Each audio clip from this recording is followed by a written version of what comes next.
تلخيص لأبرز مجريات المباراة.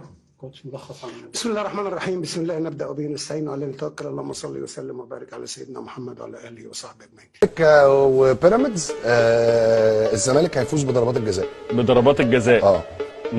بص الزمالك لو وصل ضربات جزاء وعواد واقف جول، عواد هيصد ضربه او ضربتين. الله اكبر عليك! ايه الحلاوه دي؟ تسير مرة أخرى للنادي. هو شعرك فين؟ راح فين زمن الشقاوة ده يا حسين؟ دايما على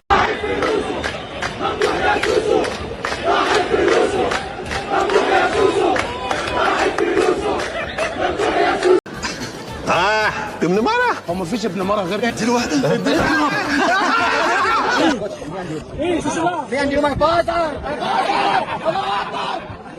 A few moments later.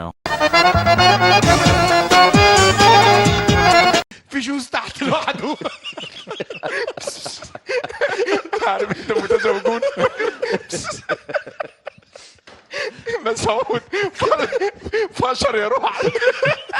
بقول لك انت قد كده فرحت اذا جددوا لك عقدك. وانا كل ما ببص في الارض بشوف صوابعه بتلعب جوه الصندل، ما بقدرش. علا، الجوازه دي مش هتقف عشان صندل.